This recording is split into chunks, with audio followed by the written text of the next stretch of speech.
அது மட்டும் இல்லை, அவன் வந்து எந்த உயிரையுமே தன்னுடைய உயிரை போல பார்த்தோம் தமிழர்கள். உலகத்தில் மற்ற இலக்கியங்களை தேடினா கிடைக்கலாம், அது உங்களை கொண்டாடுறது அதை செய்யணும். ஒரு பாருங்க, நீங்கள் நண்டு வந்து வாழுற இடத்துக்கு என்ன பேர்? நம்ம ஊரில், உங்கள் ஊரில் அது என்ன சொல்லுவோம்? நண்டு, அது தோண்டி ஒன்று வாழ்வாழை, வாழை. நீங்கள் வாழை, பெரும்பகுதி நம்ம வடையை சொல்லுவோம், எங்கள் ஊர்லேயும் வாழை சொல்லுவோம். சில பேர் பொந்துன்னு சொன்னாங்க சில மாவட்டத்துக்காரங்க. அதே போல் நம்ம வீடு கட்டி வாழறோம் இல்லையா, இதுக்கு நம்ம என்ன சொல்லுவோம் சார்? நம்ம கட்டி வாழுற இடத்துக்கு பேர் நம்ம ஊரையும் நினைப்பு வச்சுட்டு சொல்லுவோம், மனை இல்லைன்னா குடில். எடுத்த உடனே மனை வருது எப்படி தமிழர்களுக்கு எல்லாருக்கும்? சரி, 3000 வருஷத்துக்கு முன்னாடி சொல்கிறான். அளவன், அளவன்னா நண்டு, அளவன் சிறு மனை அப்படிங்க. அளவன் சிறு வலைனால இலக்கண பிழை இல்லை. ஆனால் 2000 ஆண்டுகளுக்கு முன்னாடி நம்ம மூதாதையர்கள் வந்து நண்டு வாழுகிற சிறிய வீடு அப்படின்னு சிந்திக்கணும்னா அவன் அதுக்கு தொலை தூரத்துக்கு முன்னாடி அந்த வலைங்கிற கான்செப்டை இவன் தான் கண்டெடுத்திருக்கிறான் சொல்ல. ஆனால் அதையே சொல்லாமல் அவன் மனைன்னு சொல்லக்கூடிய அளவுக்கு அவனுடைய பண்பாட்டு வளத்தில் வந்து அவன் எத்தனை நூற்றாண்டுகள் செழிச்சிருந்த அந்த சொல் ஆடல் வரும். ஒரு புலவன் வந்து ஒரு சொல்ல அவ்வளோ எளிமையாக மனைன்னு பயன்படுத்த முடியாது. இப்போ இன்றைக்கி நம்ம 2013 கணினி யுகத்தில் அமெரிக்காவில் இருந்துக்கிட்டு நம்ம நண்டு வாழுகிற இடம் வலைன்னு தான் நம்ம சிந்திக்கிறோம். ஆனால் அவனுடைய வாழ்க்கையில் நண்டு வேறு ஒரு உயிர், தான் வேறு ஒரு உயிர் அப்படின்னு நினைக்காம, தன்னை போலவே அதுவும் ஒரு உயிர் என்று நினைக்காமல் அந்த மனைங்கிற சொல்லாடல் வந்திருக்கிறது. அப்போ அவனுடைய பண்பாட்டு விழிமையத்தை நீங்கள் எவ்வளோ நூற்றாண்டுகளுக்கு முன்னாடி ஒரு கரடு முரடாக இருந்த ஒரு கல் தான் ஒரு பாறையில் உருண்டு உருண்டு உருண்டு கூழாங்கல்லாம் இந்த வழவழுப்புக்கு வருது. எனவே இந்த மனைங்கிறது வந்து ஒரு கூழாங்கல் தான், ஒரு வழவழுப்பான எத்தனை நூற்றாண்டுகளுக்கு முன்னாடி நம்ம மூதாதையர்கள் வந்து இந்த அடுத்த உயிர்களையும் தன்னுடைய உயிர்கள் போல நினைச்சு பழகின அந்த சமூகம் நம்முடைய வாழ்க்கை சமூகம். அளவன் சிறு மனை. நீங்கள் குழந்தை பிறக்கிற இடத்துக்கு நம்ம எல்லாருமே என்ன சொல்கிறோம்? மகப்பேறு மருத்துவமனை அப்படிங்கிறது 12 சொற்கள் வருது. ஆனால் தமிழ்நாட்டில் அதிகம் சொல்லுதில்லை. நம்ம என்ன சொல்கிறோம்? பிரசவ வார்டு, அது பிரசவ ஆஸ்பத்திரி, ஏதாவது அப்படின்னு சொல்கிறோம். ஆனால் 3000 ஆண்டுகளுக்கு முன்னாடி அவன் சொல்கிறான், ஒரு கணவன் சிட்டுக்குருவி, ஒரு மனைவி சிட்டுக்குருவி. இந்த மனைவி சிட்டுக்குருவி இன்னும் ஒரு 3 நாளில் முட்டையிட போகுங்கிறது இந்த கணவன் சிட்டுக்குருவிக்கு தெரியும். உடனே வந்து அந்த கணவன் சிட்டுக்குருவி ஒரு கரும்பு வயலுக்கு போய் அங்கே இருக்கிற பூக்களெல்லாம் சோதிக்கிட்டு வந்து ஒரு கரும்பில் ஒரு சிறு பள்ளம் பார்த்து அதில் அழகழகாக அடுக்கி வைக்குது. இந்த கரும்பு பூக்களை அடுக்கி வச்சுட்டு தன்னுடைய மனைவியை பார்த்து, என்னுடைய அன்பான மனைவியே, நீ இந்த இடத்துல வந்து உட்காந்து நீ முட்டையிட்டு அந்த முட்டைகள் மேலே நீ உட்காந்து அவையும் பார்த்து குஞ்சு பொறிச்சு நம்ம இனத்தை பல்கி பெருகிச்சு அப்படின்னு சொல்கிற அந்த கரும்பு பூக்கள் பரப்பி வச்ச அந்த இடம் இருப்பாங்க. அதுக்கு சொல்கிறேன்னா ஈன் இல் அப்படிங்கிறாங்க. 4 சொற்கள், ஈன் இல். இப்போது நம்முடைய மூதாதையர்களுடைய அந்த சிந்தனை மரபுகள் வந்து எவ்வளவு உயிர்நேய சிந்தனைக்கு மிக நெருங்கி இருக்குது. பண்பாட்டு விழுமியங்களுக்கு எவ்வளோ இதாக இருக்குது. அது மட்டும் இல்லை, சில காட்சிகள் வந்து பார்த்திங்கன்னா வியப்பாக இருக்குது. இன்றைக்கி நம்ம என்ன நினைக்கிறோம்? மாடுகளெல்லாம் நம்ம தான் வளர்த்து நம்ம தான் பால் குடித்து பழகணும் அப்படின்னு நினைக்கிறோம். இல்லை, நமக்கு முன்னாடியே விலங்குகள் வந்து அப்படி குடிச்சிருக்குங்கிறத வந்து காட்டுறாங்க. நிறைய குரங்குகள், ஒரு காடுகள் நிறைய குரங்குகள் விளையாடிட்டு இருக்கு. ஒரே பெருஞ்சத்தமாக இருக்குது அந்த சோலை முழுக்க. அந்த நேரத்தில் ஒரு தாய் குரங்கு, அந்த குரங்கினுடைய வயிற்றில் வந்து ஒரு சின்ன குரங்கு, அப்போ தான் பிறந்த குரங்கு அப்படி கட்டி பிடிச்சிட்டு இருக்கு. அப்போ அது ஏதோ ஒன்று பார்த்துருது அந்த தாய் குரங்கு. உடனே மற்ற குரங்குகள் எல்லாத்தையும் பார்த்து சத்தம் போடாது கட்டிக்கிது. உடனே எல்லாருமே அப்படி சத்தம் போடாமல் இருக்கிறாங்க. உடனே மெல்ல கீழே இறங்கி வருது. வந்து தன்னுடைய குழந்தைய வந்து அப்படி பக்கத்தில் உட்கார வச்சுட்டு, ஒரு காட்டு பசு வந்து கன்று ஈன்ற காட்டு பசு அது நல்லா தூங்கிட்டு இருக்கு களைப்போட. இது அந்த காம்பு ஒன்று எடுத்து இது பண்ணிட்டு குழந்தைய வந்து ஒரு கையை பிடிக்க சொல்லி அதை அப்படி பீச்சு விட்டு குடி அப்படின்னு சொல்லி, இது ஒரு ஓவியமாக நினச்சி பாருங்க. நீங்கள் அவ்வளவு குரங்குகள், ஒரு காட்டு பசு அவனுடைய காம்புலேருந்து பால் இருந்து ஒரு குரங்கு குட்டி குடிக்கிறது. அதே போல் அதே அளவில் இன்னொரு காட்சி, ஒரு கல் இடுக்குகளில் வந்து ஒரு மனைவி யானை விழுந்துருக்கு தவறி. இப்போ மேலே தூக்க முடியல. இப்போ மேலே இருந்துட்ட கணவன் யானை வந்து அதுவும் ஒன்று காப்பாற்ற முடியலன்னு அதுவும் கத்துது, இதுவும் கத்துது. ரொம்ப நேரமாக பசியோடு இருந்த அந்த யானையினுடைய இந்த கன்று, ஒரு காட்டெருமை வந்து அப்படி தூங்குது. கன்று இந்த காட்டெருமை அதுகிட்ட போய் அந்த துதிக்கையால் பால் குடிக்குது. இது ஓவியமாக நினச்சி பாருங்க. இதெல்லாம் புலவங்க வந்து பேசும்போது எனக்கு வந்து ஒரே ஒரு இது தோணுச்சுங்க. நீங்கள் வந்து நம்ம வந்து விலங்குகளில் வந்து நம்ம குறிப்பிடும் போது ஆண் சிட்டுக்குருவி, பெண் சிட்டுக்குருவி அப்படின்றது வந்து அதிகமாக சொல்லுவாங்க. இல்லைன்னா ஆண் யானை, பெண் யானை அப்படின்னு சொல்லுங்க. ஆனால் நீங்கள் இப்போ பேசும்போதே ஒரு 2-3 தடவை வந்து நீங்கள் சொல்லும்போது மனைவி சிட்டுக்குருவி, கணவன் சிட்டுக்குருவி, அந்த மாதிரி ஒரு உறவுகளை வந்து ஒரு அதுல இருக்கே நான் சொல்லியிருக்கீங்க. அது வந்து ரொம்ப வித்தியாசமா இல்லை. இப்போ நான் சங்க இலக்கியத்தில் இப்படி தான் தேடிட்டு இருக்கேன். எனக்கு என்னுடைய விழிமையின் வந்து அடுத்து தமிழர்களை பார்க்கும்போது மனிதர்கள்டேருந்து வாழ்வியல் பார்த்து தன்னுடைய வாழ்வை கற்றுக்கிட்டோன்னு தெரியல. அவன் பறவைகள்டேருந்து பார்த்து விழிமைகளை கற்றுக்கிறான், விலங்குகள்டேருந்து பார்த்து கற்றுக்கிறான், பருவங்கள்லேருந்து பார்த்து கற்றுக்கிறான், பள்ளி ஒலியில் பார்த்து கற்றுக்கிறான். குறுந்தொகையில் ஒரு பாடல் வந்து அவன் போராடின்னு நம்ம நினைப்பானா, அவன் இறக்கம் இல்லாமல் போயிட்டு இருக்கானே பொருள் தேட, அவன் நம்மளை நினைப்பானா அப்படின்னு சொல்லும்பொழுது இதை நினைப்பான். அவன் எப்படி நினைப்பான்? அவன் நினைக்க மாட்டான். இல்லடி, அவன் போகிற இடத்துல கள்ளி காடு இருக்குது. அந்த கள்ளி காட்டுக்குள்ளே அவன் போகும்பொழுது அந்த ஆண் பள்ளியை பார்த்து பெண் பள்ளி கூப்பிடும் அப்படின்ட்டு அந்த சத்தம் எப்படி இருக்குது தெரியுமா? அது வந்து இந்த ஆறலை கல்வர்கள்லாம் வந்து அந்த அந்த வழியாக வரவங்களை அடித்து சாப்பிட்றதுக்காக காத்திருப்பாங்க. அவங்க வந்து இந்த பாறையில் வந்து இந்த அம்பை கூறு திட்டுவாங்க. இந்த அம்பை கூறு திட்டும் பொழுது அந்த கூறு தீட்டின பிறகு அது கூறு சரியாக தீட்டிட்டோமோ அப்படிங்கிறத வந்து அவங்க நகத்தில் வந்து விரிச்சு தீவிரம் போவாங்க. அப்போ அந்த அம்பில் நகத்தில் அந்த அம்பு படும்போது ஒரு சத்தம் வருமே, அப்படி அந்த பள்ளி கத்தும் அப்படின்னு சொல்லிட்டு அந்த பெண் பள்ளி வந்து அந்த ஆண் பள்ளியை பார்த்து கத்தும் பொழுது அந்த சத்தம் வந்து நம்மளை நினைக்க வைக்கணும். ஒரு ஒலி அறிவில் கூட வந்து அந்த அன்பை தேடுற ஒரு சமூகமாக நம்ம இருந்திருக்கோம். திரைப்பட இயக்குநர்கள் கூட காட்சி அறிவு மட்டும் போதாது, ஒலி அறிவு ரொம்ப முக்கியம். நீங்கள் கலர் ஆஃப் பேரடைஸ்னு ஒரு படம் இருக்குது, ஈரான் படம். அதில் பார்த்தீங்கன்னா அந்த ஒரு இயக்குனருக்கு அந்த ஒலி அறிவு எவ்வளோ முக்கியம் அப்படின்னு தெரியும். ஒரு கண் தெரியாத பையன் தான் அந்த படத்தில் கதாநாயகன். அந்த பையன் வந்து எல்லா குழந்தைங்களையும் வந்து பெற்றோர்கள் வந்து அழைச்சிட்டு போயிடுவாங்க. இவனை மட்டும் என்ன அப்பா வந்து அழைச்சிட்டு போக மாட்டார். இப்போ அந்த அப்பா வர்றதுக்கு முன்னாடி அவன் அப்படியே ஒரு இடத்துல உட்காந்துருப்பான். அப்போ ஒரு பறவை குஞ்சியினுடைய சத்தம் கேட்கும். உடனே அந்த பறவை குஞ்சியினுடைய சத்தம் கேட்ட உடனே அவன் அந்த கிட்டத்தை வந்து நிற்பான். அப்போ இன்னொரு இடத்துலேருந்து ஒரு பூனை வந்து அதை கபுரத்துக்கு வரும். அப்போ இதனுடைய பறவை சத்தத்தினுடைய ஒலி அந்த தூரத்தில் வந்து ஒரு பூனையினுடைய அந்த சருகுகளுடைய ஒலியிலே இன்னொன்று இதை தாக்க வருதுன்னு அவங்களுக்கு தெரியுது. உடனே இவன் கல் எடுத்து அதை அடிப்பான். அது விசுக்குன்னு ஓடிடும்.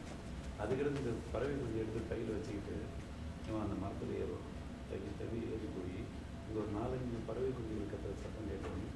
அதுதான் கூடுன்னு தெரியுது. அங்கே போயிட்டு கையை வச்சு பார்ப்போம், அந்த குஞ்சு அப்படியே கிடைக்கும். நம்ம அதெல்லாம் பொறுத்துட்டு இந்த குஞ்சை வச்சுட்டு கீழே இறங்கணும். இதெல்லாம் ஒரு இயக்குனராக நீங்கள் அந்த இதை நினச்சி பார்க்கும்போது பல படங்களில் ஒலி அறிவு வந்து மிகச்சிறந்த இயக்குநர்களுடைய அந்த ஆளுமை பண்பு ஒன்றாரு. அந்த இதில் வந்து சங்க இலக்கியத்துக்குள்ளே இன்னும் போகணும் அப்படின்னா ஒரு கேள்வி. நீங்கள் நிறைய சங்க இலக்கியத்திலிருந்து தான் நிறைய எடுத்துக்காட்டு இருக்கிறீங்க. நிறையா இடைப்பட்ட காலங்கள்லேருந்து ஏன் நம்மளால எதுவும் உபயோகிக்க முடியலையா? இல்லை, நிறைய இருக்கு. நம்ம இப்போ வந்து இப்போ சங்க இலக்கியத்தில் வந்து நம்ம அதை பற்றி நம்ம பேசுகிறதே இல்லையே. இல்லை இப்போ நான் இது உங்களுக்கு யாருக்குமே இதுவரையும் நான் சொல்லாத ஒரு செய்திகளில் சொல்கிறேன். நம்ம எல்லாருமே சங்க இலக்கியம் படிச்சிருக்கிறோம். இப்போ நான் சொல்கிற இந்த காட்சிகள் வந்து இப்போ தான் உங்களுக்கு ஒரு முதன்மையாக கேட்குறது. இல்லை, ஒருவேளை அவ்வளோ எளிமையாக இருக்கா அப்படிங்கிறது உங்களுக்கு அந்த ஒரு தேடலை உருவாக்குறேன் இல்லையா நான்? இல்லை, என்னோட கேள்வியை வந்து இந்த இடைப்பட்ட காலத்துலேயுமே சங்க இலக்கியத்திலிருந்து அந்த தேடலுக்கு போயிட்டாங்களா? நம்ம ஏன் இந்த நிலைக்கு தள்ளப்பட்டோம்? இல்லை, இந்த இடத்துலையும் இருக்குது நிறையா. இப்போ நானே சொல்கிறேன். இப்போ நேற்று நான் ஒரு வரி சொன்னேன். நீங்கள் எல்லாருமே தேடல் எப்போ ஆரம்பிச்சுது அப்படிங்கிறது இல்லை இப்போ நான் இந்த இலக்கியங்களையும் அதே இருக்கிற ஒரே இதை ஒரு 3 இது சொல்ல போகிறேன். மரம் சா மருந்தும் கொள்ளார். நேற்று நீங்கள் எல்லாருமே கேட்டீங்க, அதனால் அதை நான் மறுபடியும் சொல்ல வேண்டிய அவசியம் இல்லை. ஆனால் அதே கல்யாண்ஜி என்கிற ஒரு அண்ணன் வண்ணதாசங்கிற பேரில் சிறுகதைகள் எழுதுறாரு, கல்யாணிங்கிற பேரில் கவிதை எழுதுறாரு. நம்ம தீக்காசின்னு நெல்லையில் இருக்கிற ஒரு மிகச்சிறந்த பொது உடைமை சிந்தனையின் மரபு உள்ள ஒரு தமிழ் மூத்த அறிஞர் ஒருத்தர் இருக்கார், இன்னும் இருக்கார் ஐயா. அவருடைய பையன் இதே வழியை எழுதினார் கவிதையில், 4 புது கவிதைகள். இன்னைக்கு இல்லைன்னு சொல்ல முடியாது. பென்சிலை சீவுகையில் எனக்கு கேட்கிறது எங்கோ முறமுறவென காடுகள் முடிந்து விழுகிற சத்தம். இந்த இலக்கியத்தில் வருது, சிந்திக்காமல இருக்கு. அதே போல தமிழச்சி தங்கபாண்டியன் தெரியுமில்ல உங்களுக்கு, வந்திருக்காங்க. அவங்க ஒரு கவிதை எழுதியிருக்காங்க. அதாவது பல்லு விளக்க போகிறாங்க, இப்போ தண்ணியை எடுத்துட்டு இது பண்ண தண்ணி எடுத்து குடிக்க போகிறாங்க. குடிக்க போகும்பொழுது அங்கே பார்க்குறாங்க எதிர் வீட்டு அந்த பல மாடி குடியிருப்பது. அந்த மாடியில் வந்து ஒரு தொட்டியில் வந்து செடி வாடி இருக்கு. அதை பார்த்த உடனே இவங்க இந்த தண்ணி குடிக்க போகிறது வந்து குடிக்கிறதுக்கு மனசு வரல. ஏன்னா அங்கே விடுமுறையில் போயிட்டாங்க போல இருக்கு அவங்க. எனக்கு அவங்களை பழகாமல் விட்டுட்டோமே, அவங்களுடைய திறப்பு எனக்கு கொடுத்துட்டு போயிருக்கலாமே, நான் தண்ணி ஊற்றுறதுல இருந்திருக்குமே அப்படிங்கிற ஒரு வாட்டம். இப்போ பல மாடி குடியிருப்புகளில் போகிற நவீன வாழ்க்கையில் ஒரு தமிழ் கவிஞன் வந்து போனாலும் கூட அங்கேயும் வந்து அந்த செடியை பார்த்துட்டு இவனுக்கு தண்ணி குடிக்க முடியலங்கிற அந்த உணர்வு இன்னைக்கு இருக்குது. அது மட்டும் இல்லை, இன்றைக்கி ஒரு ஜப்பானிய ஹைக்கூ கவிஞனும் இதே இதில் பேசுகிறான். நான் தான் காலை உணவை உண்பவன், பூக்கள் பார்த்து கொண்டிருக்க. நான் தான் என்னடா இறக்கமில்ல தான் இருக்கணும் மனுஷன். நான் வந்து காலையில் பசிக்குதுன்னு சொல்லி சாப்பாடு பிசைகிறேன், பிசைஞ்சு நான் கொண்டு போய் என் வாய்க்குள்ள கொண்டு போகிறேன்.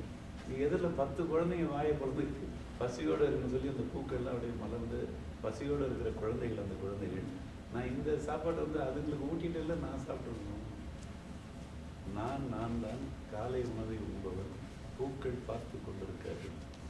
இதை விட எனக்கு அணிந்துரை எழுதுவதற்கு ஒரு புத்தகம் வந்தது. அந்த புத்தகத்தில் வந்து ஒரு பெண்ணுடைய மனநிலையை சொல்லியிருந்தாங்க.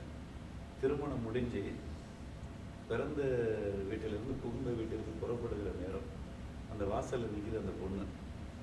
அப்போ அது அப்படியே பொலன்னு அது கண்ணிலேருந்து கண்ணீர் வருது, மகளுடைய கண்ணீர். அது பார்த்த உடனே தெரியும் பார்க்குது, அம்மாவும் பொலன்னு கண்ணீர் சிந்திக்கிட்டு இருக்கிறாங்க. உடனே வந்து இது சொல்லுது, நீ அழுதியா? நான் ஏதோ இத்தனை ஆண்டுகாலம் நீ வளர்த்து உன்னை விட்டு பிரிய போகிறேங்கிற சோகத்தில் தான் நான் இப்படி அழறேன்னு நீ நினைக்கிறம்மா. நான் உனக்காக அழலை. அந்த வீட்டுக்கு முன்னாடி ஒரு பெரிய பள்ளம் இருக்கு பாரு, அதை பார்த்து தான் நான் அழறேன். நீ என்னுடைய திருமணத்தினுடைய நினைவாக என்னுடைய புகுந்த வீட்டுக்கு நான் போகும்போது என்னோட ஒரு நிலப்பேழை, ஒரு பீரோ கொண்டு போகணும் அப்படிங்கிறதுக்காக இங்கே முன்னாடி நின்று என் பூவரசு மரத்தை தோழியை வெட்டிட்டிய. அந்த என் பூவரசு மர தோழி இல்லாத அந்த பள்ளத்தை பார்த்து தான் நான் அழுதுட்டுருக்கேன். நான் உனக்காக அழுதுட்டுருக்கிறேன். அந்த பூவரசு மர தோழி தான் என்னோட தண்ணி ஊற்றி நீயே வளர்த்த பிறகு அந்த கலையில் தானே நான் என் தோழிகளோட ஊஞ்சல் கட்டி விளையாடி பார்த்தேன். அதில் இலையை பற்றி தானே நான் என்னுடைய முதல் இசையை பீட்டி ஊதி அழகு பார்த்தேன். அதில் இருக்கிற காயை பற்றி தானே நான் மோதிரம் போட்டு அழகு பார்த்தேன். அதில் இருக்கிற பச்சை காய்களை பற்றி தானே நான் வந்து தென்னை இயற்கைகளை வச்சு தேர் செஞ்சு இழுத்து பார்த்தேன். பாவி, நீ எனக்காக ஒரு பீரோ செய்யறதுக்காக அந்த மரத்தை என் தோழியை வெட்டிட்டேன், அந்த பழத்தை பார்த்து தான் நான் அழறேன் அப்படின்னு சொல்லிட்டு அதுக்கடுத்து அந்த கவிதையை வந்து அந்த பொண்ணு முடிக்கிறாங்க. இப்பொழுது நான் புகுந்த வீட்டிற்கு சென்று 6-7 மாதங்களுக்கு மேல் ஆகிவிட்டன. இப்பொழுதும் நான் அந்த வீட்டை பெருக்குகிற போதெல்லாம், அந்த அறையை பெருக்குகிற போதெல்லாம் அந்த என்னுடைய பூவரச மர அந்த நிலப்பேழை இருக்கிற இந்த நிலப்பேழையின் கீழாக குடிந்து பார்க்கிறேன். 4-5 பூவரசம் பூக்களாவது இருந்து கிடக்காதா என்று அப்படின்னு அந்த கவிதை முடியும். அதனால் சங்க இலக்கியத்தில் மட்டும் இல்லை, இன்னைக்கு வர்ற எல்லா இலக்கியங்களுமே அந்த ஏக்கங்கள் தவிர்ப்புகள் இயற்கை இருக்கு. அது மட்டும் இல்லை, என்னுடைய சின்ன மகனுடைய வாழ்க்கையில் அந்த இயற்கை என்னென்னா, இப்போ நான் 16 வயது வரைக்கும் நான் மீன்கள் கடிக்க குளித்த வாழ்க்கைக்கு சொந்தக்காரன். மீன்களை விலை கொடுத்து வாங்கி சாப்பிடாத வாழ்க்கைக்கும் சொந்தக்காரன். ஒரு நாளைக்கு 4 முறையில் எங்கள் அம்மா குழம்பு வச்சிருக்கு, மீன் குழம்பு. இந்த பக்கம் போனால் வைக்கல் சுருணையில் கெண்டை குஞ்சு வரும், இன்னொரு இடத்துல பார்த்தா விரால் வரும், இன்னொரு இடத்துல வந்து பார்த்தா அந்த ஆரை உளுவை அப்படி வரும். இப்படி வெவ்வேறு வகையான மீன்களை சாப்பிட்டு பழகின நமக்கு இன்றைக்கி ரோகு கட்லான்னு 2 மீன் வளர்ப்பு மீனாக நமக்கு தமிழ்நாட்டில் கிடைக்கும். ஆனால் என்னுடைய மகன் வந்து மீன் தொட்டி வச்சு நகரத்தில் வந்து அதை வந்து விருப்பமாக வளர்க்குற ஒரு வாழ்க்கை. அந்த வாழ்க்கைக்குள்ளே கூட ஒரு தடவை மலேசியாவிலேருந்து ஒரு 2 தம்பிங்க வந்து அவன் மீன் வளர்க்குறதுல ரொம்ப ஆர்வமாக இருக்கிறான்னு சொல்லிட்டு ஒரு பெரிய மீன் தொட்டியும் 2 மீன் குஞ்சு வாங்கி கொடுத்துருக்காங்க. 6 மாதம் வளர்த்தான். வளர்த்துட்டு ஒரு நாள் பள்ளிக்கூடம் விட்டு வரும்பொழுது பார்க்குறான் அந்த 2 தோழர்களில் ஒரு தோழர் இறந்துட்டார், இறக்குறாரு. இறந்த உடனே அது நடந்த பிறகு தான் எனக்கு சொன்னாங்க. அதுக்கு பிறகு தான் நான் கேட்டேன், என்னடா அவனே கேளுங்க அப்படின்னாங்க. அவன் கேட்கும்போது சொன்னான், அந்த என்னுடைய இறந்த அந்த மீன் வந்து நான் என் வலையால் தூக்க போனப்பா, நான் அந்த மீன் வந்து என்கிட்ட 6 மாதமாக நம்ம எல்லாம் நல்லா தானே பழகணும், நான் இறந்துட்ட உடனே எனக்கு கடைசியாக தொட மாட்டேன், கடைசியாக தான் தொட போகிறேன் அப்படின்னு நான் கேட்ட மாதிரி இருந்தது. நான் உடனே வலையை கீழே போட்டு என்னோட கையால் தூக்கணும்ப்பா அப்படின்னா தூக்கி நான் முதல் மாடியில் குடி இருந்தது. அதுலேருந்து கீழே கொண்டு போட போனப்பா மறுபடியும் அந்த மீன் கேட்ட மாதிரி இருந்தது. என்னடா கேட்டது அப்படின்னா, எனக்கு கீழே போட போகிறதில்ல, காக்கா வந்து கொத்தும் இல்லை, அது உங்களுக்கு வலிக்காத, எறும்பு முக்கியம் இல்லை, அதில் உங்களுக்கு வலிக்காத அப்படின்னு கேட்ட மாதிரி இருந்தது. சரி என்னடா செஞ்ச அப்படின்னு வாங்க என்னடா செஞ்ச அப்படின்னு கேட்டேன். இல்லைப்பா, என்னுடைய ரோஜா தட்டி இருக்கு இல்லையா, அந்த ரோஜா தட்டியில் மண்ணை தோண்டி அதுக்குள்ளே மீனை புதைச்சிட்டப்பா அப்படின்னா.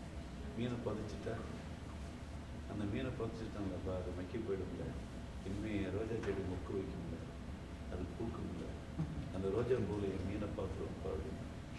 அதனால் அந்த மீன் ஆறு இதில் வடிஞ்ச பிறகு கூட இன்னும் நம்முடைய குழந்தைகளுடைய நனவெளி மூளை படிவுகளில் அந்த ஈரங்கள் வந்து தொடர்ந்து வந்துட்டு அந்த ஈர மிச்சத்தை காப்பாற்றுறதுக்கு தான் இந்த தமிழ் மொழி கல்விங்கிறதெல்லாம் நமக்கு இன்றைக்கி நம்ம முயற்சியாக செஞ்சிட்ருக்கோம். ஏன்னா நம்ம மூதாதையர்கள் வந்த வாழ்க்கையை முக்காப்புக்கு நம்ம எழுந்துட்டு வாழ்க்கை இருந்தாலும் கூட இன்றைக்கி வந்து நான் வந்து நடவு பாட்டு வந்து நடவு நடுகிற வரையும் தான் இருக்கும். இன்றைக்கி நடவு நடுவுக்கு வந்து கருவிகள் வந்துருச்சு. இனி நடவு பாட்டை வந்து அம்மாக்கள் பாடி நடவு நடுற வாழ்க்கை நமக்கு கிடைக்காது. ஆனால் அந்த நடவு பாட்டுகளை சேமிக்கிற வாய்ப்பு நமக்கு இருக்குது. இன்றைக்கி ஒரு 60 வயது 50 வயது இருக்கிற அம்மாக்கிட்டையோ 30 வயது அம்மாக்கிட்டையோ கூட நம்ம நடவு பாடல்களை சேகரிக்கலாம். அதே போல் நம்முடைய வாழ்க்கையை நம்ம சேகரிக்கலாம். அந்த முயற்சியில் தான் இப்போ தமிழ் விழுமியங்கிறது வந்து சங்க இலக்கியங்களுக்குள்ளேயே நான் போகிறேன். அதே போல் பழமொழி மக்கள்கிட்டையும் போகிறேன். இந்த 2 இதில் தான் என்னுடைய இப்போ இந்த வாழ்க்கை சூழல் அமைகிறது. அது மட்டும் இல்லை, பண்பாடு விழுமியங்கிறோம். ஒரு வீரத்துக்கு சில இலக்கணங்கள் இருக்குது அப்படிங்கிறோம். இதை வந்து நீங்கள் பார்த்தீங்கன்னா ஒரு திரைப்படத்தில் ஒரு உரையாடல் வந்திருக்கும். சிங்கிளாக வரும், பண்ணி எல்லாம் கூட்டமாக வரும் அப்படிங்கிறது வந்து ஒரு உரையாடல். நீங்கள் ஒரு படத்தில் சுஜாதா தான் எழுதியிருப்பார். அவரே சங்க இலக்கியத்துக்குலாம் உரை எழுதினவர் தான். ஆனால் அவரே வந்து இதை தெரியாமல் தான் எழுதியிருக்கிறார். ஒற்றை பன்றியை பற்றிய சங்க இலக்கியத்தில் குறிப்பு இருக்குது. ஒரு பன்றி வேட்டைக்கு ஒரு தலைவன் போகிறான். அது ஒன்றும் விடுதலைக்காக போகலை, தன்னுடைய பசிக்காக, தன்னை சார்ந்தவருடைய பசிக்காக தான் வேட்டையாட போகிறோம். பயிற்சி எடுக்கப்பட்ட 10-15 நாய்க்குட்டிகளோடு போகிறோம். அந்த நாய்க்குட்டிகளோடு போகும்போது காட்டுக்குள்ளே நுழையும் பொழுது அந்த பயிற்சி கொடுக்கப்பட்ட அந்த நாய்களுடைய அந்த ஒலிகள்லேயே அவன் புரிஞ்சுக்கிறான், ஏதோ நாங்கள் நடமாடிட்டு இருக்கு அப்படின்னு. அப்போ அவன் பார்க்கும்பொழுது அங்கே 10-15 குட்டிகளோடு ஒரு தாய் பன்றி, ஒரு மனைவி பன்றி, அதே போல் இன்னொரு கணவன் பன்றி. இதை பார்த்தோன்னே நீ சரியான வேட்டை அப்படின்ற அவனுக்கு ஒரு மகிழ்ச்சி. உடனே இந்த நாய்கள் எல்லாம் அப்படியே ஒரு அசாத்தியமான ஒரு அலட்சியத்தோட அப்படியே உசிப்பி விடுறான். இதெல்லாம் அப்படியே ஓடுதுங்க. ஓடி போய் அப்படியே கப்பி ஒரு 4-5 குட்டிகளோட 4-5 நாய்கள் வரும் அப்படின்னு இவனுடைய எதிர்பார்ப்பு. ஆனால் பாஞ்சு போன அத்தனை நாய்களுமே அப்படி பந்து மாதிரி வந்து சுருண்டு அவன் காலடியில் விழுந்து, எங்களால் முடியாது தெளிவா. அந்த கணவன் பன்றியினுடைய இந்த ஆக்ரோஷமும் அந்த தாக்குதலும் அந்த முறைப்பும் அந்த கோபமும் எங்களை வந்து ஒன்றுமே செய்ய முடியாமல் பண்ணிடுச்சு. அதனால் இனி ஓம்பாடு அவன்பாடு, எங்களால் ஒன்றும் முடியாது. சரி நான் பார்த்துக்கிறேன் அப்படின்ட்டு அவன் இங்கே அம்பரா துணியில் அம்புகள் நிறைய வச்சுருக்கான். இந்த வில்லு எடுத்துகிட்டு வந்துருக்கான். அப்போ அந்த வில்லை எடுத்து இந்த அம்பரா துணியிலேருந்து ஒரு அம்பை வச்சு அவன் வந்து அந்த பன்றியை அடிக்கிறதுக்கு தயாராக. உடனே புலவன் இங்கே ஒரு திரைப்பட இயக்குனர்கள் இந்த இடத்துல இந்த காட்சியை நிறுத்திட்டு அந்த பக்கம் போகிறான். அந்த பக்கம் போன உடனே அந்த கணவன் பன்றி மனைவி பன்றியை பார்த்து, ஏய் குழந்தைங்களாம் அடிச்சுட்டு வா வா வா வா வா, என்னை தாண்டி போ போ போ போ, நீ போ, பாறைகளை தாண்டி காட்டுக்குள்ள போ, நீ போடா, நான் பார்த்துக்கிறேன், நீ பிள்ளைங்க பத்திரமா அடிச்சுட்டு போ அப்படின்னு சொல்லிட்டு அது இப்போ இங்கே வருது. இப்போ இவன் அடிக்கிறதுக்கு தயாராக இங்கே அம்பு வச்சு தயாராக இருக்கு.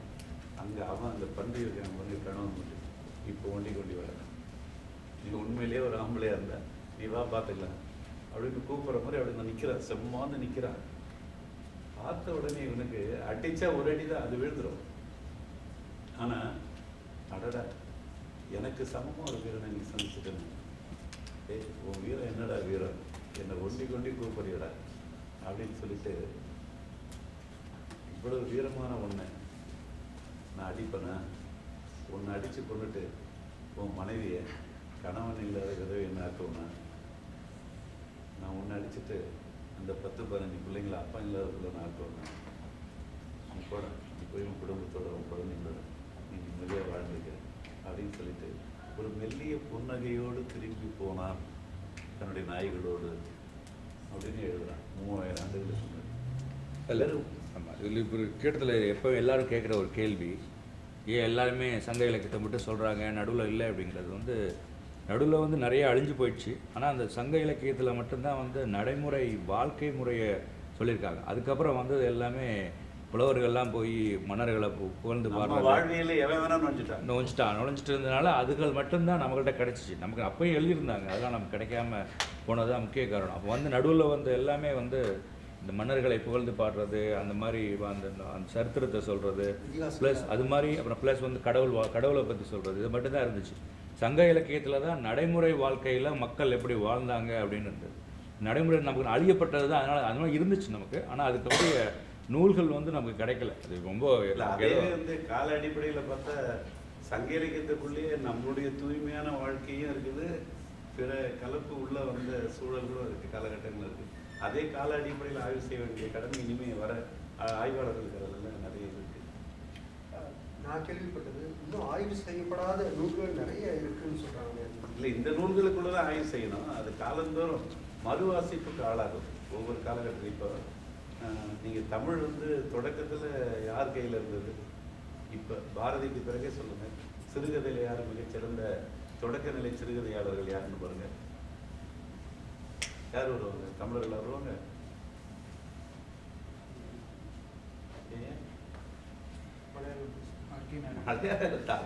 தமிழ்நாட்டில் இருந்தவங்க தான், தமிழர்கள் இல்லை அவங்க. தமிழர்கள் சிறுகதைகளை பெரிய ஆட்கள் யாருன்னு சொல்லி பாருங்க, ஒரு 10 பேரை தொடக்க நிலையில். ஐயாவுக்கு தெரியும், அவர் கடைசியாக தான் பேசுவார். இப்போ கொஞ்ச நாளைக்கு முன்னாடி வந்து ஒரு புக் ஒன்று படித்தேன். அது புக்காக வரப்போகுதுன்ட்டு கேள்விப்பட்டேன். அதெல்லாம் ஒரு கேட்குற அந்த கேப் ஒரு 340 இயர்ஸில் என்ன நடந்தது அப்படிங்கிறது. ஒரு 300-400 வருஷமாக வந்து திஸ் இஸ் ஃபேக்ட். இது ஒன்றும் பெரிய அந்த இதை முடிச்சிடறேன். அந்த இப்போ உங்கள்கிட்ட சொல்ல வந்த அந்த வில்லு அம்பு வந்த உடனே நம்ம வீட்லேயும் அந்த வில்லு அம்பு ராத்திரி காட்டினீங்க. அந்த வில்லு பாட்டு நம்ம பிள்ளைங்க நீங்கள் எழுதின பாடல்களோட அந்த வில்லு அம்பை பற்றி அந்த இது வந்து நம்ம பண்பாடு எவ்வளோ உன்னதமானது அப்படிங்கிறதுக்காக இதையும் வந்து அப்படி சொல்லி முடிச்சிடறேன். அப்புறம் நான் விவாதங்களுக்கு போய் வில்லு அம்புங்கிறது என்ன கருவி? ஒரு கொலை கருவி, ஒரு ஆயுதம் அது.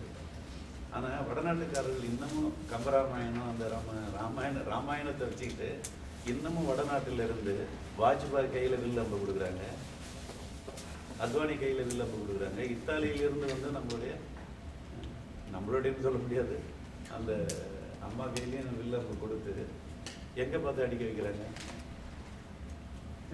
தெற்கை பார்த்து அடிக்க வைக்கிறாங்க. இன்னமும் 50,000 ஆண்டுகளுக்கு முன்னாடி ராமாயணங்கிறாங்க, அதுக்கு முன்னாடி இன்னும் எவ்வளோ காலத்துக்கு பழமையானதுங்கிறாங்க. அத்தனை காலத்துக்கு முன்னாடி ராவணனை அழிச்சவங்க இன்னமும் தெற்க பார்த்தாடின்னு தங்களுடைய குழந்தைகளுக்கும் ஒரு கொலை வரியை உருவாக்கிட்டு இருக்காங்க. அந்த வில்லையை அம்பி வச்சுக்கிட்டு தெற்க பார்த்தாடி தெற்க பார்த்தாடி தெற்க பார்த்தாடி யார்? தமிழர்களை பார்த்தாடின்னு தான் சொல்லிட்டு இருக்காங்க. ஆனால் அதே தமிழர்கள் தெற்க தந்தனத்தம் என்று சொல்லி வில்லினில் பாட வில்லினில் பாட அப்படின்னு அதே கொலைக்கருவியை கவுத்து போட்டு அதை ஒரு கொலைக்கருவியை கலைக்கருவியாக மாற்றி அதிலிருந்து தங்களுடைய குழந்தைகளுக்கு ஒரு காந்தியினுடைய அகிம்சை வரலாற்றை கூட அந்த மக்கள் மனசில், குழந்தைகள் மனசில் நல்ல பண்பாட்டை வளர்ப்பதற்கான ஒரு இசைக்கருவியாக அதை மாற்றி இன்னைக்கு பயன்படுத்திட்டு இருக்காங்க. அதனால் பண்பாட்டு தளத்தில் நம்ம எல்லா வகையிலையுமே ஒரு விழுமியங்களுக்கு உரிய ஒரு இனத்தில் பிறந்திருக்கிறோம் அப்படின்ற அந்த பெருமை வந்து நமக்கு ரொம்ப முக்கியமானது அப்படின்னு சொல்கிறாங்க. இதுக்கு அடுத்து இந்த கண்ட்ரி இது சொல்லும்போது தான் நான் வந்து யோசிச்சேன். நான் ஒரு 2-3 தடவை வாயில் போர் பண்ணி காட்டு பன்றிகளை வேட்டையாடுறவங்க கூட போயிருக்கேன். ஓ. டெக்ஸஸ் பக்கம் நிறையா இருக்கு. அப்புறம் புதுசாக ஒரு சீரியல் ஒன்று வந்துட்டு இருக்கு. அதில் ஒரு 2 பொம்பளை பிள்ளைங்க போய் பன்றிகளை பிடிப்பாங்க. அது பார்த்தீங்கன்னா இந்த நாயை வச்சும் இது பண்ணியும் போய் பிடிப்பாங்க. அதாவது நான் அங்கே முதல்ல போனப்போ வந்து எல்லா இதையும் வந்து அம்பும் இதுவும் இந்த ஆர்ச்சரி இதை வச்சு பிடிப்பாங்க. இந்த வைல்டு போரை மட்டும் they use a shotgun to fire. இல்லை ரைஃபிள். ஒரு சைஸ் வரலாம் இருக்கிற வரைக்கும் ஷாட்கன், ஒரு சைஸுக்கு மேலே போயிடுச்சுன்னா it's rifle. You can't actually kill the animal. அதே மாதிரி கொஞ்சம் மிஸ் ஆயிடுச்சுனாலும் ஒன்றுக்கு ரெடியாக இருப்பாங்க. என்னன்னா கடை மரத்தில் ஏறதுக்கு ரெடியாக இருப்பாங்க. அப்போதான் வந்து இந்த அணில் நிறைய இருக்கும். நம்ம ஊரில் வந்து நாங்கள்லாம் வந்து இந்த குச்சியை இப்படி வளைச்சு அதில் தான் அடிப்போம். பூமராங்கிற மாதிரி குச்சியை வளைச்சு இல்லை அந்த மாதிரி வளைஞ்சிருக்கிறத எடுத்து அதில் தான் அடிச்சுக்கிட்டு அப்படி போய் இப்படி தலையில் தட்டிட்டு வருவோம். ஸோ நாங்கள் எங்கள் ஊரில் இப்படி தான் ஏன் பண்ணுவோம், இந்த இதுக்கு இது வச்சுருக்கீங்கன்ட்டு எடுத்து இது பண்ணேன். அதனால இங்கே வந்து பார்த்தீங்கன்னா பெருக்கம் மாதிரி இருக்கும். அணில் அடித்தேன், அது இப்படி இப்படின்ட்டு போயிடுச்சு. இப்போ இதுக்கு தான் ஷாட்கன் வச்சுருக்கோம். ஸோ அந்த மாதிரி நீங்கள் இந்த ஒன்றா தான் வருங்க. ஒரு பன்றியை நீங்கள் பிடிச்சிட்டிங்கன்னா மற்றதெல்லாம் ஓடிடும். மற்றதெல்லாம் வந்து ஓடிடும். அது வந்து இட்ஸ் அன் ஆர்ட் ஃபார்ம். மான் வேட்டைக்கு கூட வந்து அப்பாவும் பையனும் போவாங்க இங்கே. ஆனால் பன்றி வேட்டைக்கு மட்டும் ஒரு 4-5 வேட்டைக்காரங்களோட வந்து போவாங்க. வேட்டைக்காரனோட அதாவது கூட ஒரு 2-3 பியர்ஸ் உங்களோட வயசு ஒத்தவங்களோட தான் போவாங்க. அது அவ்வளவு கொடூரமான தாக்குதலை செய்ய முடியுது. No, it has a பன்றிக்கு வந்து there is a strategy of killing. நீங்க வார் ஆஃப் ஒரு சைனீஸ் புக் ஒன்று இருக்கு. அதில் பார்த்தீங்கன்னா அவங்க அந்த ஒரு டைப் ஆஃப் வார் ஸ்ட்ராட்டஜி பேரே வந்து பண்ணி எப்படி அட்டாக் பண்ணுமோ அதை வச்சு தான் இந்த உத்தியை அதை தான் வந்து அதை படிச்சு தான் வந்து இப்போ வந்து அதை எப்படி அமுக்கிறதுங்கிறதுக்கு வந்து அந்த பொம்பளை பிள்ளைங்க பிடிக்கிறத பார்த்தீங்கன்னா தெரியும். அவங்க முன்னாடி வந்து பிடிக்கவே மாட்டாங்க. முன்னாடி நாய் தான் வரும். இவங்க போய் இப்படி காலை பிடிச்சி அப்படி காலை தூக்கிடுவாங்க. அதுக்கப்புறம் அதனால ஒன்றும் பண்ண முடியாது. ஆனால் இவங்க நேராக போகவே மாட்டாங்க. இல்லை, அந்த நாய் கூட தாக்கும் பொழுது அதுக்கு உதஞ்சிக்கிறதுக்கு ஒரு இடம் தேடிட்டு தான் தாக்குமா. அந்த மரத்தில் வந்து தன்னுடைய வாளோட வந்து இப்படி அதுக்கு ஒரு இடம் வேணுமா, இல்லைன்னா அதை தாக்கிடுமா அந்த பன்றி. இப்படி இது பண்ணிட்டு தான் போய் முன்னாடி தாக்கணும். நம்ம ஊரில் லாரி அடித்தாவே அந்த லாரிக்காரர் அப்படி ஓரமாக நிறுத்திடுவார். அந்த அளவுக்கு அது ரொம்ப மோசம். ஏன்னா அந்த ஆக்ஸில் வந்து பெண்ட் பண்ணுற அளவுக்கு as a just like force of power இருக்கும் அதுக்கு. அதனால நிறைய அசோக் லைலாண்ட்லாம் வந்து லாரியெல்லாம் உடனே ஓரடிக்குவாங்க. அந்த பன்றி அடிச்சு பெரிய பன்றி அம்பாசெல்லாம் அடித்தா நீட்டாக ஓரடிக்குவாங்க. பன்றி அடிக்க கூடாதுன்னு ஒரு இது அடிக்கக்கூடாதுன்னா தான் ஆக்சல் காலியாயிரும். அதுக்கப்புறம் எடுத்து ஃப்ரண்ட். அது எனக்கும் ஒரு சின்ன அனுபவம் இருக்குங்க. ஏன்னா அது வந்து ரேலி சைக்கிள் அப்படின்றது ரொம்ப என் அப்பா முதல்ல எங்கள் ஊரில் வாங்கின முதல் சைக்கிள் அப்படின்னு சொல்லுவாங்க. ரேலி அந்த இது பிரிட்டிஷ் மேட். அது வந்து ஒரு தடவை போயிட்டு இருக்கும்போது அது இருட்டில் வந்து அந்த நம்ம ஊரில் கருப்பு பண்ணிகள் பார்த்தீங்களா, அது போய் அடித்த உடனே அந்த ஃபோர்க் அந்த இது வந்து ஸ்ட்ராங்காக இருக்கும். அந்த 3 அந்த இது இருக்கும் இல்லைங்களா, அந்த ஃபோர்க் அந்த ஃப்ரேமில் வந்து அடிபட்டுச்சுன்னா சைக்கிள் வந்து வேஸ்ட்டு அப்படின்னு சொல்லுவாங்க. அது தவறிதலாக அதில் பட்டு இருக்கு, சாலையில் போட்டுருக்கு. அது போட்ட உடனே அந்த சைக்கிளோட அந்த இது வந்து உடஞ்சிச்சு. அதுதான் வந்து அப்போ இருந்த மெட்டல் அந்த ஃப்ரேம் ஒர்க்லேயே அந்த ஸ்ட்ராங்கான மெட்டல் ஃப்ரேம் ஒர்க் கிடைச்சிருவாங்க. அதுவே மேபி ரொம்ப வேகமாகவும் போயிருக்க போகிறது இல்லை, அவ்வளோ ஸ்ட்ராங் அப்படின்னு தான். அது வந்து ஒன்று. இன்னொன்று நான் என்னோட ஒரு கேள்வி ஒன்று இருக்கு. நம்ம வந்து நம்மளோட கவிதைகள், இப்போ வர்ற கவிதைகளோ இல்லை முன்னாடி கால கவிதைகள்லையோ வந்து நிறைய ஆழம் இருக்குது, நிறைய கருத்துக்கள் இருக்குது, நிறைய விழுமைகள் இருக்குது அப்படின்னு சொல்லி நம்ம இருக்குது இல்லைங்களா. ஆனால் இப்போ வர பாடல்களில் வந்து இசை வந்து விஞ்சி விடுகிறது. அதாவது நாம் ரசிக்கிறோம் அப்படின்னா, நான் நிறைய பேர்கிட்ட வந்து என்னோட கேட்டது அப்படின்னா, இந்த பாட்டு பிடிச்சிருக்கா அப்படின்னா எனக்கு பிடிச்சிருக்கு அப்படின்னா என்ன பிடிச்சிருக்கு, அந்த அந்த பீட் பிடிச்சிருக்கு, இந்த இது பிடிச்சிருக்கு அப்படின்னு சொல்றாங்க. ஆனா வந்து அதுல இருக்கிற ஆழம், அதை உணர்ந்து பிடிக்கிற அந்த ரசனை வந்து கொஞ்சம் மாறி இருக்கு அப்படின்றது என்னோட புரிதல். அது வந்து ஏன் அந்த மாற்றம்? இன்னைக்கு இசை பாடல்கள்ல இலக்கியம் தேடக்கூடிய தமிழர்களுடைய எண்ணிக்கையே வந்து 20 விழுக்காடு கூட இல்லை. இன்னைக்கு நம்ம ஒரு 50 வயதுக்கு அந்த பக்கத்தில் இருக்கிறவங்க தான் வந்து அதுக்குள்ள இருக்கிற அந்த வார்த்தைகள் இருக்கிற இலக்கிய தேடல்கள் வந்து நம்ம தேடக்கூடியவங்களாக இருக்கும். அடுத்து வந்து இன்னைக்கு இசை பாடல்கள் கேட்குறவங்களுடைய எண்ணிக்கையில் பார்த்தீங்கன்னா கைபேசி வச்சுருந்தாலும் கூட இன்னைக்கு 25 வயசுக்குள்ளே இருக்கிற பெண்களும் ஆண்கள் அவங்க தான் வந்து நம்ம தமிழ் சமூகத்தில் வந்து இசை பாடலை கேட்குறவங்கள பெரும்பகுதி பேர் இருக்காங்க. நம்மலாம் கேட்கலன்னு சொல்ல முடியாது, நம்மளும் கேட்டுக்கிட்டு தான் இருக்கோம். ஆனால் அந்த அடிப்படையில் பார்க்கும்போது எம்.எஸ். விஸ்வநாதன், ராமமூர்த்தி, கே.வி. மகாதேவன், இளையராஜா இந்த அடிப்படையில் வச்சு பார்க்கும்பொழுதே அந்த மெல்லிசையை அதை மாற்றி அதை கர்நாடக இசைங்கிற அந்த தன்மையிலேருந்து இல்லாமல் ஒரு உரையாடலால் உருவாக்கப்படுகிற ஒரு திரைப்படங்களுக்கு அந்த உரையாடல்களுக்கு மிக நெருங்கிய உறவுக்குரிய ஒரு மெல்லிசை. அப்படிதான் இந்த பாடல் வந்து வரும்போது தான் தமிழர்கள்ட்ட வந்து அதிக செல்வாக்கு பெறுது. அப்படி செல்வாக்கு பெற்ற அந்த காலகட்டம் வந்து ஒரு காலகட்டம். அதுக்கு அடுத்து வந்து தொழில்நுட்ப காலகட்டம். நீங்கள் இன்னைக்கு அமெரிக்காவுக்கு வந்திருக்கிறதே அதனுடைய வளர்ச்சியில் தான் வந்திருக்கிறீங்க. அப்போது இன்னைக்கு ஒரு பாடலை கேட்கணும் அப்படின்னா நீங்கள் அதற்கான கருவிகளே வேறு. அன்னைக்கு இளையராஜா வரலையும் இந்த டெல்லி ஒரு போட்டி ஒன்று வரும் 200 ரூபாய்க்கு 150 ரூபாய்க்கு. அதில் தான் அவர் முதல் பாட்டை போட்டு கேட்பார், சரியாக வந்துருக்குதா, மக்களுக்கு போய் சேருமா அப்படின்னு. இன்னைக்கு மக்களுக்கு போய் சேருமான்னு தேடுற இசை பாடல்கள் இல்லை. அந்த இசை பாடலோட நம்ம தொழில்நுட்பத்தில் எவ்வளோ வளர்ந்துருக்குறோம். இதை போய் மும்பையில் வந்து கலவை செய்யலாமா, மிக்சிங் செய்யலாமா, அல்லது லண்டனில் போய் செய்யலாமா, அல்லது ஹங்கேரியனில் இருக்கிற இசைக்கருவியாளர்கள் அழைச்சிட்டு வந்து இளையராஜா என் இனிய பொன் வசனத்தில் இசைக்கருவிகளை சேர்க்குறாரு. இப்போ இது எல்லாமே வந்து இன்னைக்கு தொழில்நுட்பம் கூடி போச்சு. அப்போ வந்து நீங்கள் வந்து காதில் போட்டு கேட்கும் பொழுது வார்த்தைகளை கேட்பதற்காக அதை மட்டுமே முன்னிலைப்படுத்தக்கூடிய கருவி, அதை முன்னுக்கு தள்ளி இசைக்கருவிகளை பின்னுக்கு தள்ளுகிற கருவி உங்கள் கைகளே இருக்கு. அதே போல் இடது வலதுங்கிற அந்த இதுக்குள்ளாக ஒரு புல்லாங்குழல் இப்படி நுழைஞ்சி இப்படி வந்து நம்மளை இப்படிலாம் எங்கெங்கேயோ கொண்டு போய் அது ஒரு நாடகம் நடத்தக்கூடிய அளவுக்கு இன்னைக்கு ஒலி தொழில்நுட்பம் வந்து மிக பிரமாண்டமாக வளர்ந்துருக்கு. ஒரு குருவி சத்தம் மட்டுமே எங்கேயோ தூரத்தில் கேட்குற மாதிரி நமக்கு கேட்குது. அது நமக்கு பின்னாடி கேட்குற மாதிரி கூட தோணும்.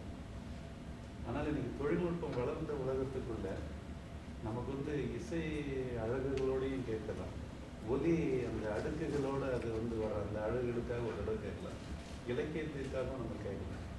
ஆனால் இலக்கியத்துக்காக கேட்குற அந்த பழக்கம் வந்து நமக்கு வந்து வைரமுத்து பாடல்கள் அப்படி இல்லாத கவிதைகளே கிடையாது. உங்க பாடல்கள் இல்லாத கவிதைகள் கூட இல்லை. உங்க பாடல்கள் இல்லாத கவிதைகள் கூட இல்லை. அதனுடைய தொடர்ச்சி நாங்கள் எல்லாரும் ஒரு சாலை மாணாக்கர் தானே, ஒரு சாலை பாடல்.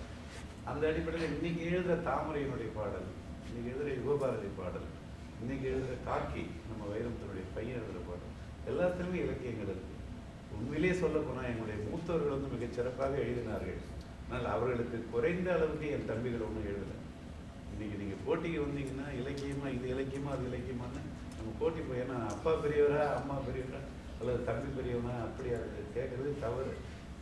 அதனால் வந்து இன்னைக்கு இவர்கள் சிறந்த முறையில் எழுதவில்லை என்றால் அவர்கள் எங்களை வளர்க்கவில்லை என்ற ஒரு குற்றச்சாட்டுக்கு என்னுடைய மூத்த பாடலாசிரியர்கள் ஆகிவிடுவார்கள்.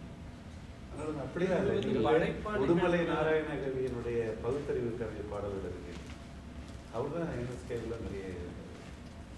அதே போல நம்ம இவர் மாயவநாதன் ரொம்பலாம் பாடல் எழுதலை, 36 பாட்டு அவர் தான் எழுதியிருப்பாரு. ஆனால் அவர் எழுதின தத்துவம் கலந்து அந்த தமிழ்ல ரொம்ப அழகானது. பூம்புகார் படத்தில் வந்து பொய்நல்லை குத்திய பொங்க நினைத்தவன் கை நினைத்தான் காலம் கற்பித்த பாடத்தின் அடிதாங்க முடியாமல் தப்பித்து அந்த கதைக்கும் சரியே அந்த பாடல் ஒரு இசை பாடல்ங்கிறது வந்து அதுக்குள்ளே இலக்கியம் தேட வைக்கிறது இல்லை, வாழ்க்கையை தேட வைக்கிறது அல்லது ஒரு உணர்வுகளை தேட வைக்கிறதா இசைப்பாடல். அதை அறிவுபூர்வமாக அணுக வைக்கிற இசைப்பாடல் வந்து வெற்றி பெறும். உணர்வுபூர்வமாக நம்மளை தேட வைக்கிற இசைப்பாடல் தான் ரொம்ப வெற்றி பெறும். எனக்கு வந்து மார்கழி பூவின்னு ஒரு பாட்டு இருக்குது. இதில் வைரமுத்து எழுதில் தான் ஏஆர் ரஹ்மான் மே மாதங்கிற திரைப்படத்தில். அதில் பார்த்தீங்கன்னா அந்த பாடலுக்குள்ளே வந்து வரிகள், வைரமுத்தினுடைய வரிகள் மிகச்சிறந்தது இல்லை. நான் நள்ளிரவில் வந்து ஒரு தேநீர் கடையில் தேநீர் குடிக்கிறேன் அப்படின்னு ஒரு பெண் சிந்திக்கிற மாதிரி ஒரு வரி இருக்கும். அதெல்லாம் வந்து ஒரு அந்த மனோபாவத்தில் சிந்திச்சு பார்க்கும்போது அவங்க இங்கே நீங்கள் வந்து தனியாக ஒரு பெண் போய் தேநீர் குடிச்சிடலாம். ஆனால் என்னுடைய தமிழ்நாட்டில் ஒரு தேநீர் கடையில் போய் ஒரு பெண்ணை தேநீர் கேட்கறது. ஆனால் உழைக்கும் இருக்கிற பெண்கள் வந்து எப்பொழுதுமே இதில் விதிகளுக்கு அவங்க வந்து ஆணுக்கு என்ன சுதந்திரமோ அத்தனை சுதந்திரத்தையும் அனுபவிக்கிற வாழ்க்கை வந்து அவங்களுக்கு உண்டு. நீங்கள் அமெரிக்காவில் ஆணும் பெண்ணும் வாழ்கிற வாழ்க்கை, எங்களுடைய கரும்பு வெட்டுற பெண்கள் வந்து வாழ்ந்துட்டு இருக்காங்க, எங்களுடைய களை வெட்டுற பெண்கள் வாழ்ந்துட்டு இருக்காங்க, நெல்ல இருக்கிற பெண்கள் வாழ்ந்துட்டு இருக்காங்க. இந்த நடுத்தர வர்க்கத்து குடும்பத்துக்கு மேலே வந்து அந்த பெண்களுக்கு தான் பல சுதந்திரங்கள் அடக்கி ஒடுக்கப்பட்டிருக்கிற பெண்களாக இருக்காங்க. இல்லை, அந்த அடிப்படையில் அந்த மே மாத படத்தில் பார்த்தீங்கன்னா இந்த கீன்னு ஒரு சின்ன குருவி சத்தம் வந்துகிட்டே இருக்கும். அதுக்காக மட்டுமே நான் பல முறை கேட்டிருக்கேன் அந்த பாட்டை. நீங்கள் பாட்டை எப்படிலாம் கேட்குறீங்கன்னு எனக்கு தெரியாது. எனக்கு இளையராஜாவுடைய படத்தில் வைரமுத்தினுடைய தமிழுக்காக நான் கேட்பேன். அதே நேரத்தில் அருண்மொழியினுடைய புல்லாங்குழல், தஞ்சாவூர்காரன் தான் அருண்மொழி, அவரும் நல்ல நல்ல பாடல்களை பாடியிருக்காரு. இளையராஜா மட்டும்தான் கொஞ்சம் அதிகமாக பாடியிருக்காரு. அவருடைய புல்லாங்குழல் வந்து ஒரு வயலினுக்குள்ளே போய் எப்படி பதுங்குது, அப்புறம் இன்னொரு வயலினை விட்டு அது எப்படி வெளியில் வருது, இதெல்லாம் நீங்கள் தேடி பாருங்கள். இளையராஜா பாட்டில் அந்த இசைக்கருவிகளுடைய ஆளுமை மட்டுமே தேடி பாருங்கள். அதே போல் முல்லை நிலத்தினுடைய சிறு சிறு மணிகளுடைய ஓசையை அதிகமாக பயன்படுத்தணும் இளையராஜா தான். அதே போல் ஒரு ஆண்டு முழுக்க பாடல்களை வந்து ஒரே நடையில் அடிப்பார். இந்த தபையில் அடியிருக்கு இல்லைங்களா, அது ஒரே நடையில் வந்துகிட்டே இருக்கும். ஆனால் பாடல்களுடைய மெட்டுக்களையும் அதிகம் மாற்றிக்கிட்டே இருப்பார். அந்த இளையராஜோட மெல்லிசைங்கிறது வந்து அது தமிழ் தொன்மம் உள்ள அதிகமாக கூடிய ஒரு இசை பாடல்கள். அதனால தான் நமக்கு இன்னமும் இரவில் ஒரு தூக்கம் வேணும்னா, ஒரு அமைதி வேணும்னா நம்ம அந்த பாடலை தேடி போகிறதுக்கான காரணம் நம்முடைய மூதாதையர்கள் சாதாரண மூதாதையர்கள் இல்லை. நீங்கள் இப்போ கூட என்ன செய்வீங்க, யாழ் வந்து என்ன இசைக்கருவி இன்னைக்கு நீங்கள் சொல்லுங்கள், யாழ் எங்கே வாசிக்கப்படக்கூடிய இசைக்கருவி நீங்கள் சொல்லுங்கள், பொது தளத்தில் சொல்லணும். நாம் அறியப்பட்ட வாழ்க்கைக்குள்ள இருக்கு. இப்போ கேட்டீங்கன்னா ஹங்கேரி நாங்கள் அந்த யாழ்கிற இசைக்கருவி. ஆனால் நம்மளுடைய இப்போ சென்னை வாழ்க்கையில், நம்முடைய உலக இசை மேடை வாழ்க்கையில் சொல்கிறோம், ஒரு பெரிய கிளாசிக்கல் மியூசிக்கல் அரங்கத்துக்குள்ள வாசிக்கப்படுகிற அல்லது கர்நாடக இசை, நம்மளுடைய மார்கழி மாதத்தில் எடுத்துக்கிட்டிங்கன்னா அங்கே வாசிக்கிறதா வீணை, யாழ் அப்படின்னு நம்ம நினச்சிட்டு இருக்கோம். ஆனால் என்ன மலைபடுகடாமில் ஒரு வரி, அதுக்கு நம்ம புத்தகம் எடுத்துகிட்டு வரல. எரும மாடு கட்டின ஏற ஒருத்தன் வயலில் ஓட்டிகிட்டு போகிறான். நம்முடைய மூதாதையர் நம்ம பாட்டன்னா அவன் ஒரு கீழ்பாய்ச்சி கட்டிட்டு ஒரு கோவணம் கட்டிட்டு தான் ஓட்டிகிட்டு போகிறான். அவன் வந்து ஏற்பாட்டு பாடுறான். அந்த ஏற்பாட்டுக்கு அந்த வரப்பில் ஒரு மரத்தடியில் உட்காந்துக்கிட்டு ஒரு பாணன் யாழ் இசைத்தான்.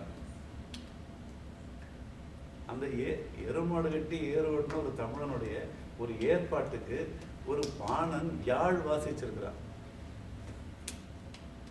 சும்மா உட்காந்துட்டு தொடையை தட்டிட்டு பாடுற பாட்டு வந்து பிற்காலத்து பாட்டு. உழைக்கும் நேரத்திலேயே பாடியவன், உழைக்கும் நேரத்திலேயே அதற்கு இசையும் சேர்த்துக்கிட்டவன். இன்னைக்கு மட்டக்களப்பு போன்ற ஈழத்து பகுதிகளில் நெல் அறுக்குகிற போது இசைக்கருவிகள் வாசிக்கப்பட்டிருக்கு. நீங்க வேற இனங்கள் அப்படி இருக்கா என்னன்னு தெரியல. அந்த உழைக்கும் நேரத்தில் நெல் அறுக்கும் போது இசைக்கருவிகள் வாசிச்சிருக்காங்க. நாங்களும் ஹெட்ஃபோன்ஸ் போட்டுட்டு தான் வேலை செய்யணும். அதாமா தாத்தா காலத்துல வந்து ஏர் ஓட்டும் போது அவருக்கு வேண்டிய பாட்டை அவருடைய உதடுகளால் உருவாக்கி அவருடைய காதுகள் நுகர்வோராக மாறி அவரே அவருடைய பாடலை உற்பத்தி செய்து அவரை கேட்பவராக இருந்தார். இன்றைக்கு டிராக்டர் ஓட்டுகிற உழுகருவி ஓட்டுகிற நம்முடைய தம்பிகள் ஒரு 5000 ரூபாய்க்கு ஒரு பாட்டு பட்டியை வாங்கி வச்சுக்கிட்டு அதில் ஒரு 50 ரூபாய்க்கு ஒரு இதை ஒலி நடா வாங்கி உள்ளே போட்டுக்கிட்டு டட்டன்னு அதுக்குள்ளேயே அவருக்கு ஒரு பாட்டு தேவைப்படுது. ஏன் தேவைப்படுதுன்னா உழைக்கும் நேரத்தில் பாட்டு தேவை. இதை நீங்கள் கணினியில் போனாலும் அதுதான் நீங்கள் சொல்கிறது, அதுதான் அந்த உண்மைதான். அதனால் நம்ம அந்த உழைக்கும் சமூகத்திலேருந்து வந்த மரபுனால நமக்கு உழைக்கும் நேரத்துலையும் பாட்டு தேவைப்படுது. அதனால நம்ம பிள்ளைங்க கூட இன்னைக்கு வந்து வீட்டு பாடம் பண்ணிட்டு இருக்கும்போது கூட பாட்டு கேட்குற பிள்ளைங்களா இருக்கு, அல்லது படம் பார்க்குற பிள்ளைங்களா இருக்கு. அது வந்து நம்முடைய மரபு வழி அந்த இயல்பு அறிவு. அது இது இந்த பாட்டை கேட்கறதுனால இந்த பிள்ளையுடைய அறிவு அல்லது உள்வாங்குகிற தன்மை குறைந்து போடுங்கிறதுலாம் போய். அதே போல இசையும் பாட்டு எங்க தோன்றுது அப்படின்னா உழைக்கும் நேரத்தில் பாட்டு, உழைக்காத நேரத்தில் பேச்சு. இதுதான் நம்மளுடைய வாழ்க்கை. தாத்தா ஏர் ஓட்டும் போது அவருக்கு வந்து பாட்டு பாட்டிட்டு தான் ஏர் ஓட்டுவார், அவருடைய தனிமையை போக்கிக்க. ஆனால் பாட்டி சோறு கொண்டு வந்துச்சுன்னா பாட்டு நின்றுடும், மாடு நிற்கும் பாட்டு நிற்கும். அதுக்கடுத்து அவர் வருவார், ஏமா இவ்வளோ நேரம் ஆயிடுச்சு, அது சமைக்கிறதுக்கு நேரம் ஆயிடுச்சு, அதுக்கடுத்து பேச்சு. அதனால் வந்து உரையும் பாட்டும் வந்து நம்முடைய ஒரு எல்லா இனத்துக்கும் அது பொது. அதனால் வந்து நம்மளை கூட சொல்லுவாங்க, இந்த புது கவிதையெல்லாம் நம்ம எங்கேருந்து கற்றுக்கிட்டோம் அப்படின்னு வரலாறு சொல்லும் பொழுது, வால்ட் விட்மன்கிட்டே இருந்து பிச்சைமூர்த்தி கொண்டு வந்தார், பிச்சைமூர்த்திகிட்ட இருந்து தான் நமக்கு தமிழுக்கு வந்தது அப்படின்னு சொல்லுவாங்க. அது பொய். நமக்கு சிலப்பதிகாரத்திலே உரையிடையிட்ட பாட்டுடை செய்யுள்னு தான் வருது. புறநானூறுலேயே உரையும் பாட்டுங்கிற சொற்றொடர் வருது 2 இடத்துல, ஒரு இடத்துல 2 இடத்துலையே தெரியல. அதனால் வந்து புது கவிதையும் நம்மளுடைய வடிவம் தான், மரபு கவிதையும் நம்முடைய வடிவம் தான். ஆனால் என்ன பண்ணுறது, நம்ம தமிழர்கள் அத்தனை பேரையுமே கை நாட்டு கருவழியில் மாற்றி விட்ட பிறகு நாம் ஏர் ஓட்டிகிட்டு இருந்தோம், உழுதுகிட்டு இருந்தோம், வைக்க போகிற வந்து பெரிய அளவுக்கு மேலே ஏறி போட்டோம், சேறு கட்டி கொடுத்தோம், மூட்டை தூக்கணும், எல்லாமே செஞ்சோம். ஆனால் திண்ணை பள்ளிக்கூடத்துக்கு கூட தமிழர்களுக்கு மறுக்கப்பட்ட வாழ்க்கை. ஆனால் அங்கே பாருங்கள், சங்க இலக்கியத்தில் போய் ஔவையார், காக்கை பாடுமையார், எத்தனை பெண் பாடல் கவிஞர்கள் பிற்காலத்தில் சொல்ல முடியுமா? நீங்கள் பெண் எழுத்தாளர்ல தமிழ் பெண்களாக எழுதுனது எப்போ என்னன்னு தேடி பார்த்தீங்கன்னா ரொம்ப சோகம். அடுத்த வாழ்க்கையை ஔவையாரில் முற்று வேம்புல் காக்கு வேம்புல் அப்படிங்குது, தன்னுடைய உணர்ச்சியை அப்படி சொல்லுது. ஆனால் சிலப்பதிகாரத்தில் என்ன சொல்கிறாங்க, மண்ணே தொட்டு பார்க்காத காலுக்கு சொந்தக்காரி கண்ணகி அப்படிங்கிறாங்க, வாயே திறக்காதவ அப்படிங்கிறாங்க, அவள் தான் உயர்ந்த பெண் அப்படிங்கிறாங்க. அதுலேருந்து மீறி வர்றதுக்கு எத்தனை நூற்றாண்டுகள் ஆகுது. நீங்கள் ஒரு இடத்துக்கு போயிருக்கீங்க இப்போதைக்கு, அதாவது ஔவையாரை பற்றி சொன்னீங்க இல்லைங்களா? எனக்கு வந்து அந்த அளவுக்கு புரிதல் இல்லையா அப்படின்றது எனக்கு தெரியலங்க. ஔவையார் வந்து பெண் விடுதலைக்கு வந்து ஒரு அவங்களோட நோக்கம், அதாவது அவங்க பாடியிருக்கிற பாடல்கள் எல்லாம் வந்து ஒரு பெண்களை மேம்படுத்தி சொல்லவில்லை அப்படின்றது என்னோட. இல்ல, நீங்க எந்த ஔவையாரை சொன்னீங்க? நீங்க சொல்ற ஔவையார் வந்து நீங்க இல்ல, அதுக்கான தேவை இருந்ததான்னு தெரியல. இல்ல இல்ல இல்ல இல்ல இல்ல இப்ப நீங்க இதுல ஒரு இது வேணும். நிறைய ஔவையார்கள் இல்ல இல்ல இன்குலாப்னு ஒரு அண்ணன் இருக்காங்க, கவிஞர் இன்குலாப். அவங்க ஔவை நாடகமே போட்டிருக்காங்க, ஆ மங்கை அப்படின்ட்டு. தமிழரசுல அதுங்க கூட அந்த மேடை ஏற்றிருக்கணும். இல்ல இல்ல அப்பதான் நீங்க இந்த கேள்வி கேட்டுக்க மாட்டீங்க. 4 ஔவையாருக்கு மேல இருக்கிறாங்க. அப்ப அந்த அதிகமான ஔவை இருக்காங்களே, நீங்க நம்ம பாட புத்தகங்களே இந்த திருநீர் போட்ட ஔவையாரே போடக்கூடாது. அடுத்து அவங்க கூண்டு விழுந்த கழிவே கிடையாது. நீங்க யாரு வந்து அது சொன்னது? சரக்குட்ட ஒரே ஔவையார் அவங்க. கல்லு குடிச்சது அதிகமாக கல்லு இல்ல, அது அது வந்து அந்த காலத்துல நடைமுறை, அது ஒரு பெரிய இது இல்லை. ஆனா வந்து நண்பன், அதாவது நட்புக்கான ஒரு பெண் அவர். அவனுடைய காதலிங்கிறது கூட சொல்ல முடியாது. அந்த குறிப்பில் வந்து அந்த அதியமான்கிற ஒரு மன்னனுடைய ஒரு அவனை வந்து தோல் தட்டி அல்லது கன்னத்துல தட்டி கேள்வி கேட்கக்கூடிய அந்த வலிமை பெற்ற பெண்ணை அந்த பாடல்களில் வர அந்த பெண். அதனால வந்து நீங்க இந்த குழந்தைய கூட வெறும் கேள்வின்னு மட்டும் சொல்லிடாதீங்க. எனக்கு அந்த தருமபுரி மாவட்டத்துக்கு போயிருந்தோம், அங்க வந்து ஒரு அதியமான் கோட்டைன்னு ஒன்று கட்டியிருக்காங்க. அதுக்குள்ளேயே அந்த ஒரு குடிந்த கழிவு ருத்ராட்ச கொட்டை அசிங்கமா இருந்தது. இது நீங்க சொல்றது வந்து நீங்க சொன்ன ஒரு விஷயத்தை ஏற்கனவே ஒருத்தர் என்கிட்ட சொல்லியிருக்காங்க. அப்ப நான் ரொம்ப எனக்கு தெரிஞ்சு ஒரு ஔவையார் தான். ஏன்னா நான் படிச்ச பாடம் ஆத்திச்சூடி எழுதின ஔவையார் வேற, அதியமான்ட்ட பழகின ஔவையார் வேற. எனக்கு பாடம் சொல்லி கொடுத்த நான் படிச்ச பாடத்துல ஒரு ஔவையாரை தான் நான் பார்த்தேன்.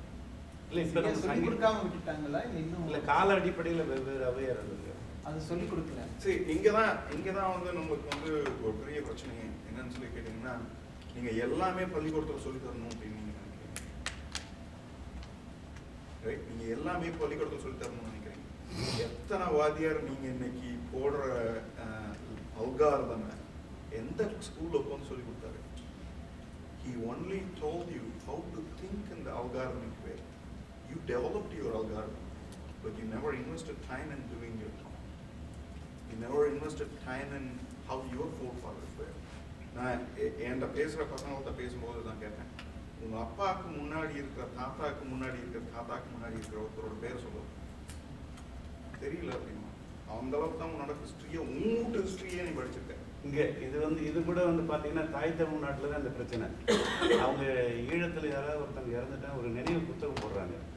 அந்த புத்தகத்துல வந்து அவங்க அந்த தலைமுறை இந்த தலைமுறைன்னு அந்த இதெல்லாம் போடுறாங்க. நம்ம தமிழ்நாட்டுல அது இல்லாம போயிடுச்சு. அவங்கள்ட்ட இன்னமும் இப்போ பழைய இதில் வந்து ஒரு இறந்துட்டாலே ஒரு புத்தகம் போடணுங்கிறாங்க, அதுக்கு ஒரு கவிதை வேணுங்கிறாங்க, அதுக்கு ஏதோ அந்த அந்த மரபு அவங்கள்ட்ட ஏதோ இதாக இருக்குது. இங்க இங்க அதே போல் அங்கே திருவாசகம் வந்து ஒரு தமிழ் குடும்பத்தில் ஒருத்தவங்க இறந்துட்டாங்கன்னா அவங்க வந்து திருவாசகம் பாடுற தேவாரம் தேவாரம் அந்த பெண்கள் பாடுற பழக்கம் இருக்குது. இவங்க கோவிலில் எல்லாம் போய் மலேசியா எல்லாருமே போய் தேவாரம் கண்டிப்பாக படிச்சிருக்காங்க. இல்லை அதான் அந்த மரபு அங்கே இருந்திருக்கு, நம்ம மரபு வந்து அது இல்லை. அதுக்கடுத்து இந்த மொழி உணர்வுகளில் கூட நம்ம மொரிஷியஸ் தமிழர்கள்ட்ட ஒரு நிகழ்ச்சி உங்களுக்கு சொல்லணும்னு நினைக்கிறேன். ஒரு